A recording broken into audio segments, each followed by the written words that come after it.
Hi, I'm Les Thompson, and I'm leading a beautiful tour through several European countries and also through one of the great periods of serious music, the Romantic era.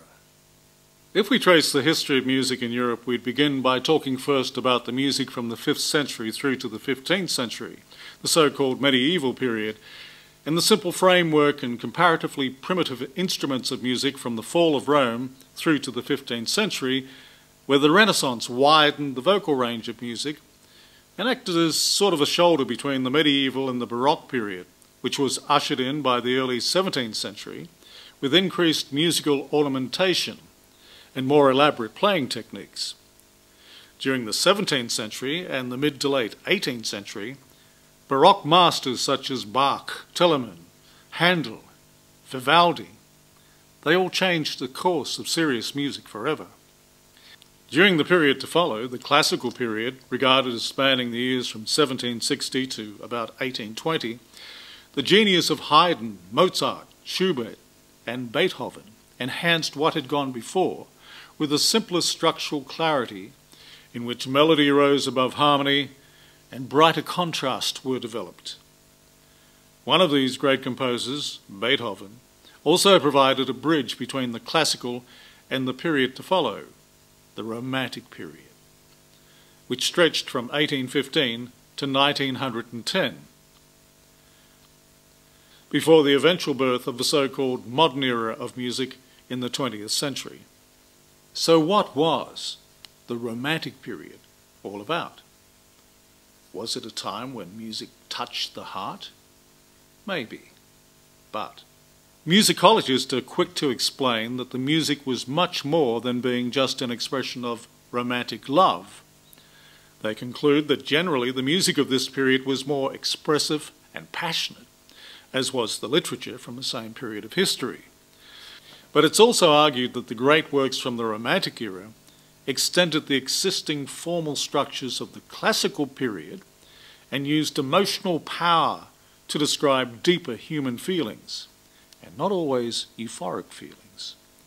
The music of this glorious era drew from other art forms, such as literature and history, and indeed from nature. For instance, when we think of Chopin, we often hear the power and the melancholy that nature provides, as symbolized by the era's icon, the weeping willow tree. But it really is such an exciting and wondrous period to trace in all its hues. So we have taken three composers who represent different parts of this Romantic period to gain a better understanding of where it began, where it developed, and where it slowly faded. First and foremost, 200 years after his birth in Hungary, there is Franz Liszt, who was there at the beginning. In the middle period is the great Czech composer Antonín Dvořák, and then the composer often called the last of the Romantics, who became a transitional figure from the Romantic period to the modern works of the 20th century, Gustav Mahler, also born in the Czech lands. This tour begins in Prague and examines the way cultural history affected Dvořák's contribution to the Romantic era.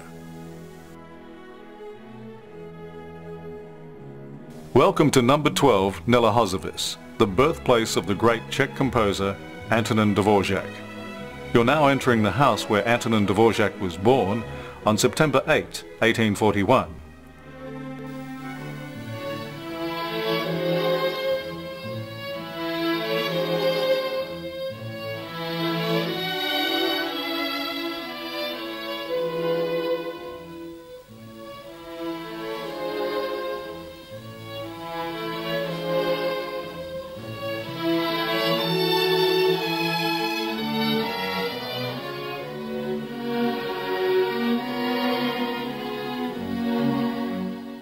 I was aware that there was a Czech tradition of string playing which was handed down generation after generation and is still handed to the conservatory students today.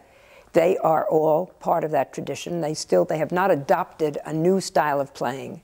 And the members of the Orchestra all were trained this way, and that is why they sound so wonderful. It's like a part of our souls, you know, that we bring to the music.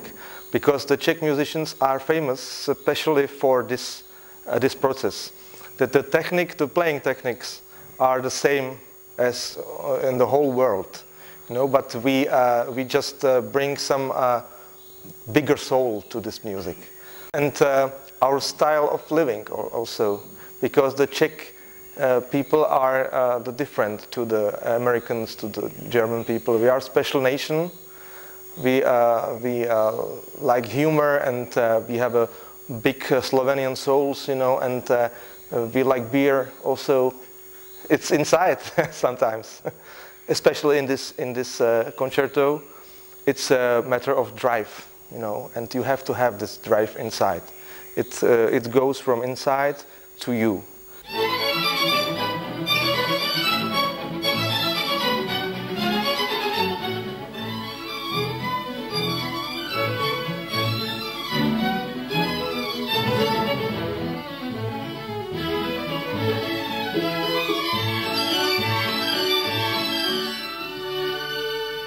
So what is the difference? Well, it is, without question, influenced by folk elements. And this is very clearly perceived in all of Dvořák's music. There is no music of his, even the most polished of his symphonies in the Western style, whatever they might be, there's nowhere not a trace of, there's always a trace of his folk heritage. I think that he embodies perfectly this use of nationalist elements with the Western tradition. He does it so beautifully in every single piece. You can hear it. I mean, it's there. It isn't blatant. It isn't like he says, oh, here's a Czech rhythm and you're going to hear it. He somehow integrates it into this general European style, which is a fantastic achievement.